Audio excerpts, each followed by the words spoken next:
지난 주간에는 설교자가 어떠해야 되는가 그 부분을 봤으면 오늘은 설교를 듣는 분들이 어떻게 들어야 되는가 그 부분을 이야기하고 있습니다. 교회는 질서가 있습니다. 질서가 있고 또 그런 것들을 특별히 우리 장로교 이런 게 중요하게 여깁니다. 아까 우리 침례교 이야기도 나오고 했는데 침례교나 이런 데 좀 그런 게 부족해요. 아무리 해중적인 성격이 많은데 우리 장로교는 이런 질서 같은 게 있어요. 그래서 그런 게 대요리, 소요리 이런 부분들이 많이 나타나는데요. 오늘은 발음지간 청중. 보통 우리가 청중이라 그래요. 해중이라고도 하고. 그래서 여러분들이 그렇게 하시면 되겠어요. 자, 대요리 60문, 소요리 90문, 바람직한 청중의 자세. 우리 내용을 먼저 한번 읽고 제가 잠깐 살피고 말씀 읽고 마치겠습니다. 설교 시작. 설교를 듣는 자는 부지런히 준비하고 기도하고 설교 말씀에 청종하고 들은 바를 성경 가운데 부지런히 살피고 믿음과 온유와 진리를 받아들이는 겸손으로서 그것을 묵상하고 그것이 삶의 열매 맺도록 애써야 한다. 이렇게 길게 여러 가지가 이렇게 열거되어 있을 때는 아이고 문장이 뭐 이렇게 이러냐 이렇게 생각하지 마시고 대열이든 소열이든 웨스트민스터 신앙 고백 쓰든지 다 성경 한 구절 한 구절이 단어 하나에 붙어 있어요. 본래. 그래서 그 구절을 표현하려고 이렇게 나온 겁니다. 그러니까 조금 어체가 이 자체만 보면 문장이 좀 이렇게 몇 문장으로 끊든지 하지 그런 부분도 그렇게 보시면 돼요. 설교는 우리가 말씀의 선포, 설교는 예배의 일부입니다. 그러니까 엄밀히 말해서 설교를 너무 지나치게 이렇게 넓게 보면서 대체로 설명하거든요. 말씀을 선포하면 다 설교지 그렇게 하는데 그것은 설교의 본질과는 좀 다른 이야기입니다. 설교는 예배의 일부고 예배는 교회 단위로 드립니다. 예배는 교회 단위입니다. 예배는 회중의 숫자 단위가 아닙니다. 100명이 드리면 100번 드린 거고 1명이 드리면 1번 드린 게 아닙니다. 10,000명이 드려도 예배는 하나고 10명이 드려도 예배는 하나입니다. 그래서 예배 단위로 드리고 예배는 교회 단위고 교회의 예배의 한 부분이 설교입니다. 그 설교를 전할 수 있는 사람은 목사만 전할 수 있습니다. 목사 외에는 설교를 전할 수 있는 권세가 없습니다. 강도권이라고 하는데요. 도자는 말씀 도자예요. 성경에서 도자는 길도자라기보다 말씀인데 말씀을 강론한다 말이죠. 그거는 목사에게만 주어진 고유한 권리입니다. 그리고 의무도 됩니다. 전해야 됩니다. 전해야 되고 전할 수 있는 권세가 있는데 그러면 설교를 열심히 듣는 자의 오늘 여기에 나오지 않지만 이 모든 말씀의 제일 중심이 뭔가 하면 예배자가 돼야 돼. 예배자가. 그러니까 예배를 드리는 올바른 마음가짐 가운데 설교를 들어야지. 예배는 뭐 그냥 그렇고 설교를 그냥 무슨 교양 삼듯이 그게 아닙니다. 그래서 그게 아닙니다. 설교는 결코 그런 게 아닙니다. 설교는 예배의 일부고 그래서 예배자가 경건한 마음으로 회개하는 심령으로 또 하나님의 말씀을 아멘으로 받는 마음으로 어떤 세상 지식을 전달받고 하는 게 아니라 그래서 제가 이번 신학교 개강하면 제가 많이 기도하는 기도 제목이 설교 시간에 우리가 막 여러 가지 일을 하고 학생들이 막 핸드폰도 꺼내보고 어떨 때는 또 음식물도 먹고 그런 거는 이해는 되지만은 설교를 좀 더 우리 신학교에서만큼이라도 최소한 그래 교회에서도 안 그러는데 우리 신학교에서 그러면 되겠냐. 그래서 이제 제가 신학기에는 핸드폰이나 노트북조차도 사용하지 않게 하고 굳이 설교를 내용을 쳐서 자기가 좀 배우고 싶다 그러면 이제 밤에 들을 수 있도록 홈페이지에 띄울 생각을 하고 있거든요. 학생들의 저항도 또 있을 수도 있는데 또 기도하고 있습니다. 그래서 예배 때 예배는 그 순간 기본적으로 아까도 말씀드렸죠. 우리가 올리는 게 아니에요. 기본적으로 받는 거예요. 내가 올린다 이런 마음이 있으니까 내가 분별하고 내가 따지고 결국 그거거든요. 뭐 목사님이나 우리나 뭐 하나가 돼서 하나님께 뭐 하나님을 감동시키고 이런 개념이라기보다 하나님이 우리를 부르시고 그 가운데서 대언자를 세우셔서 하나님의 음성을 우리에게 내려주시고 이런 개념이거든요. 그렇기 때문에 이런 것은 우리가 형식주의가 아니에요. 의식주의가 아니에요. 중심이에요. 중심. 그러니까 중심이기 때문에 우리가 세상 살면서도 어른이 이야기하는데 이것 저것 이렇게 안 하잖아요. 그렇잖아요. 앞에 다 이제 청종하고 오늘 얘기도 나오지만은 그래서 꼭 아실 것은 설교는 예배의 일부다. 목사도 그걸 필히 인식해야 되고 청중도 필히 인식해야 돼요. 그래서 우리 제가 CTS가 저번에 이야기했는데 왜 설교만 자꾸 방송하냐. 그러니까 설교가 따로 있는 것 같이 생각하지 않냐. 예배를 다 방송해서 틀어주라. 송영 때부터 사도신경 하는 것도 또 축복기도 하는 것까지 다 해가지고 예배 방송을 해줘라. 물론 그렇게 방송하는 것도 있다고는 알고 있는데 주로 대체로 보면 그냥 설교 방송하잖아요. 그러니까 뭐 목사님이 뭐 설교 뭐 장안의 하재 뭐 목사라고 그건 아무 필요가 없는 개념인데 그런 것들이 나오지 않습니까?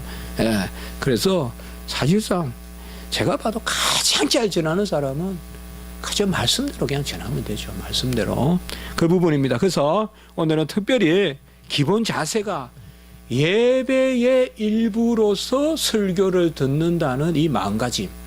그래서 부지런히 준비하란 말은 뭘 준비하란 말일까요? 다른 거 없어요. 회개하고 그리고 주변을 정리하고 성경에는 보면 용서하고 사과하고 그러니까 성전에 올라오기 전에 서로 화목하고 막 억하심정을 가지고 막 죽을똥 살똥 막 그런 마음을 가지고 하나님 앞에 서지 말고 이런 것들이 이제 예배의 준비입니다. 그래서 예배 준비는 다른 것이 아니라 주변을 잘 정리하고 또 내가 너무 누군가에게 어려움을 끼치면 전화라도 해서 그런 부분을 화목하게 하고 그런 부분들이 예배 준비고 기도하고 해라. 그래서 뭐 아시다시피 옛날에 교회에 보면 뭐 어릴 때도 그러고 교회 가면 먼저 꼭 기도하잖아요. 앉아서. 그래서 뭐 요새도 그래 하시지만은 다 의미가 있습니다. 제가 아까 이야기했죠. 교회에 어떤 이런 질서라든지 뭐 교회에서 준비 찬송을 한다든지 또 제가 이제 우리 교회도 설교 전에 약 10분 전에 우리 피아노 치시라 하고 이렇게 하거든요. 그런 게 뭔가 하면 예배 전에 잠시라도 마음을 추스리고 준비하라는 겁니다. 이게 다 의미가 있습니다. 그리고 설교 말씀에 청종하고 청종한다는 말은 그 다음 같은 말인데요. 내게 주시는 말씀으로 순종하는 마음으로 받는 거죠. 그러니까 사실상 우리가 믿는다는 것과 듣는다는 게 성경에는 그렇게 차이가 안 납니다. 저도 어젯밤에 또 주석을 읽어봤었는데 믿는다는 것과 듣는다는 것은 그렇게 차이가 안 나요. 그게 무슨 말인가 하면 하나님의 주신 말씀을 나에게 주신 말씀으로 그러니까 그 말씀이 야고보에 나오듯이 그저 거울 보듯이 지나가는 것이 아니고 새겨지는 말씀. 사실상 내가 그 말씀으로 살겠다라는 마음은요. 그 말씀을 일단 받아들여야 되잖아요. 그렇지 않습니까? 그게 복이거든요. 일단은요. 무조건 받아들이세요. 내가 이걸 행하겠다라는 측면보다도 이 말씀이 옳다. 그게 역사가 일어나는 거예요. 이 말씀이 옳다 그렇다 판단하기 전에 내가 이걸 하는 것이 어떨까? 할 수 있을까? 하는 게 유익일까? 그러면 안 돼요. 일단 아멘 해놓고 그 다음에 나는 할 수 없는데 이거. 이럴 때 하나님 도우시는 거예요. 그러니까 우리가 전에도 했죠. 하나님의 말씀은 할 수 있는 것이 아니라 해야 할 것을 우리에게 명령하신다. 홍해를 건너야 돼요. 여리고를 무너뜨려야 돼요. 그러면 능력이 없어요. 그런데 그러면 하나님이 능력 주시단 말이죠. 그러니까 설교 말씀을 들을 때 아이고 누가 저래 살아? 누가 저렇게 해? 목사는 저렇게 할 수 있어? 이런 게 아니에요. 그 수준으로 들으시면 안 돼요. 저렇게 해야 된다. 그런데 나는 어떤가? 그런데 저 목사님도 저렇게 하기가 쉽지 않겠지. 다 목사는 뭐 별난 사람입니까? 똑같단 말이에요. 그러면 그거요. 청종이란 말은 다른 게 아니에요. 그 말씀을 시간이 없어 길게 못해도 일단은 객관식 진리로 받아들이고 그렇다 이 말이죠. 원수를 내 몸과 같이 사랑해야 된다. 여기서는 흔들림이 있어야 돼요. 아이고 뭐 누가 그렇게 살아? 누가 그렇게 이게 벌써 마귀 사탄이 주는 마음이에요. 원수를 내 몸과 같이 사랑하라. 마음으로 탈신 갖지 말라. 정욕에 물들지 말라. 이러면 딱 그렇다 이 말이죠. 그래 놓고 내 모습을 보면서 가슴을 치고 그때 주저앉고 그 주저앉는 것도 즐거움이 된단 말이죠. 주저앉는 것도 즐거움이 돼요. 하나님 앞에. 사실 우리가 연약해서 하나님께 기댈 때 그때가 화평이거든요. 그게 샬롬이거든요. 그래서 청종하라 이 말이죠. 내가 할 수 있다 없다. 저게 나에게 좋다 싫다. 어떻게 지금 다 하라고. 이런 것보다는 먼저 예하고 하나님의 말씀에 그 부분입니다. 뭐 그릇되게 뭐 외국되게 전하는 말씀 그런 데 대한 합리적인 거부는 할 수 있죠. 그거는. 그러나 제가 말씀드리는 것은 정당한 예배 가운데 하나님 말씀이 선포될 때 그것은 그리고 그 마지막에 보면 믿음과 온유와 진리 이게 잠깐만이에요. 믿음과 온유와 진리. 온유라는 말은 옥토. 온유예요. 사실 온유라는 덕목이요. 온유해야 땅을 기업으로 얻어요. 제가 다시 말씀드리지만 막 한해가지 이기면요. 감정으로는 이기지만은 재물은 떠나는 거 간다고 생각하면 돼요. 땅을 넓히려거든 참으세요. 온유해야 돼. 그 성경이에요. 온유해야 땅을 기업으로 받아요. 하나님 말씀도 말이죠. 절대 제가 목사지만은 절대 강단의 설교 같은 데 대해서 업신여기지 마세요. 정말이에요. 절대 그렇게 하시지 마세요. 강단의 설교에 대해서 온유하게 받으세요. 하나님의 말씀을 온유하게 받을 때 그때 지경이 넓어져요. 지경이 넓어요. 받아야 이해해야 내 부족함이 있고 그래야 하나님이 채워주시고 그게 지경이 넓어지잖아요. 그렇지 않아요? 이웃을 위해 살아라 그러면 살아야겠다. 소자 하나에게 한 게 예수님께 한 것이다. 그래 해야 되겠다. 그런데 나는 참 형편이 이렇습니다. 하나님 어찌해야 내가 이웃을 위해 살까요? 내가 너를 도와주마. 그럼 하나님 채워주신단 말이죠. 이제 그런 질서가 이 질서로 들어가야 되거든요. 우리가 말씀을 받고 내 부족을 하나님 그게 애통하는 마음이거든요. 그 무슨 애통하는 마음이 있어요? 애통하는 자가 복이 있다 그랬는데 애통은 그런 거거든요. 말씀은 받았는데 나는 할 수 없고 그게 애통하는 마음이란 말이에요.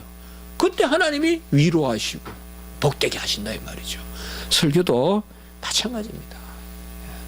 정말 제가 그 요새 그 경건 하면서 지난주도 좀 말씀드렸는데 경건 훈련 연장하면서 가장 설교를 앞에 저는 뭐 다른 거 해서 제가 설교 듣는 모습을 가장 좀 모범되게 해봐야 되겠다 해서 최고 앞에 이제 맨날 앉았는데 아유 전 너무 은혜가 돼요. 뭐 설교 내용 이런 것보다 그냥 본문이 그냥 은혜가 돼요. 본문이. 그날 본문이. 그러니까 오늘 여기에서 그렇게 말씀하고 있습니다. 자, 살전 2장 13절 데살로니가 교회가 실종 교회로서는 가장 칭찬받은 교회예요. 요한계시록의 7교회는 다분히 영적인 말씀이에요. 물론 그 당시 있었던 교회는 맞아요. 그러나 그걸 너무 실제적인 교회 모습으로 빗대서 보면 안 돼요. 요한계시록은. 그러나 데살로니가 교회는 실제로 칭찬받은 교회예요. 믿음의 역사, 사랑의 수고, 소망의 인내. 자, 그 무엇 때문에 믿음의 역사, 사랑의 수고, 소망의 인내의 근원이 뭐냐? 여기 답이에요. 데살로니가 전서 2장 13절 같이 읽어봅니다. 시작. 이러므로 우리가 하나님께 끊임없이 감사함은 너희가 우리에게 들은 바 하나님의 말씀을 받을 때에 사람의 말로 받지 아니하고 하나님의 말씀으로 받음이니 진실로 그러하도다. 이 말씀이 또한 너희 믿는 자 가운데에서 역사하느니라. 바로 데살로니가 교회가 칭찬받았던 이유는 여기 있어요. 사람의 말로 듣지 아니하고 하나님의 말씀으로 받는다. 목사가 지금 제가 여기서 목사 설교를 들으라 한다고 해서 여러분들은 우리 십자가지기 교회는 그 정도는 다 넘어서는 수준이라 보기 때문에 제가 말씀드리는 거예요. 제 설교 잘 들으라 그런 개념이 아니라 바로 강단의 말씀을 하나님의 말씀으로 받을 때 믿음의 역사, 소망의 인내, 사랑의 수고 그게 나타난다. 칭찬받는다. 자, 누가복음 8장 18절. 이거 조금 우리가 자주 안 보는 말씀인데 한번 잘 읽어봅시다. 시작. 그러므로 너희가 어떻게 들을까 스스로 삼가라. 누구든지 있는 자는 받겠고 없는 자는 있는 줄로 아는 것까지도 빼앗기리라 하시니라. 이 말씀이 무슨 배경인가 하면 하나님이 등경을 말 아래 두지 않는다는 거예요. 무슨 말이냐? 들은 만큼 써요, 하나님이. 그 말씀이에요. 그래서 어떻게 들을까 스스로 삼가라. 삼가는 게 옷깃을 여미면서 들으라 이 말이에요. 어떻게 들을까 스스로 삼가라. 막 펼쳐놓고 따지듯이 막 이렇게 세상 철학 논하듯이 듣지 말고 옷깃을 여미고 상가해서 들으라. 맞습니다. 진짜 말씀은요, 저도 보니까요, 내 태도예요. 정말 그래요. 제가 잘 받아들이려고 마음먹으면 그게요. 그러니까 그 말씀이에요. 자, 야고보 2장 22절 시작. 내가 보거니와 믿음이 그의 행함과 함께 일하고 행함으로 믿음이 온전하게 되었느니라. 이 말씀은 제가 따로 전가하지 않겠습니다. 이제 오후 예배로 하나님께 영광을 올리겠습니다.